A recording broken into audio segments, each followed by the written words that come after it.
एक बार देवर्षि नारद के मन में भगवान विष्णु की माया को जानने की तीव्र इच्छा जागृत हुई। वे बैकुंठ पहुँचे और श्रीहरि से विनय किया कि हे प्रभु, आपकी वह माया कैसी है जिससे ये सारा संसार मोहित रहता है। कृपया मुझे उसका साक्षात अनुभव कराइए। भगवान विष्णु मंद मंद मुस्कुराए और बोले कि नारद, मेरी माया को समझना और उसे पार करना अत्यंत कठिन है, पर यदि तुम्हारी ऐसी ही इच्छा है तो चलो मेरे साथ। दोनों भ्रमण पर निकले और एक अत्यंत सुंदर सरोवर के तट पर पहुंचे। भगवान ने नारद जी से कहा कि तुम इस पवित्र जल में स्नान कर लो, फिर हम आगे की यात्रा करेंगे।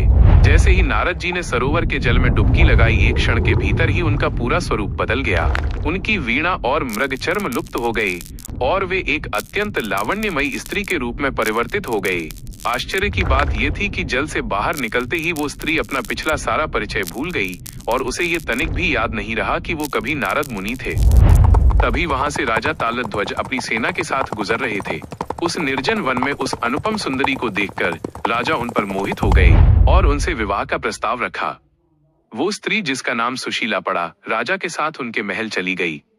वहां कई वर्षों तक सुशीला ने रानी के रूप में सुख भोगा और राजा के साथ गृहस्थ जीवन बिताते हुए अनेक पुत्रों और पौत्रों को जन्म दिया।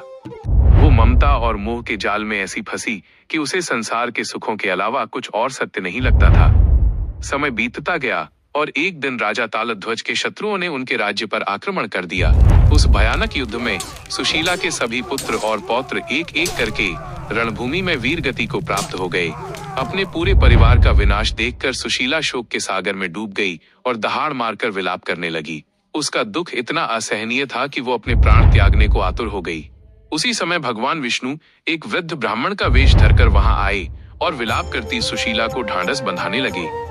उन्होंने कहा कि हे देवी, ये संसार नश्वर है और यहाँ जो आया है उसे एक दिन जाना ही है, इसलिए व्यर्थ शोक त्याग दो और इस सरोवर में स्नान कर अपने पितरों को जलांजलि दो। सुशीला जैसे ही सिसकते हुए उस सरोवर के जल में उतरी और उसने डुबकी लगाई, वो वापस देवर्षि नारद के रूप में बाहर निकल आई। किनारे पर खड़े भगवान विष्णु हंसते हुए बोले कि नारद, तुम जल के भीतर क्या कर रहे थे और तुम्हारा स्नान अभी तक पूरा क्यों नहीं हुआ? नारद जी स्तब्ध रह गए, क्योंकि उन्होंने तो एक पूरा जीवन जी लिया था, पर असल में वो सब केवल विष्णु जी की माया का एक छोटा सा खेल था। नारद जी को समझ आ गया कि भगवान की माया कितनी शक्तिशाली है, जो एक पल में ज्ञानी से ज्ञानी पुरुष को भी संसार के मोह में बांध सकती है। जो माया को समझने का दावा करता है वो पहले स्वयं माया में फंसता है, और जो ईश्वर की शरण लेता है वही माया से मुक्त होता है।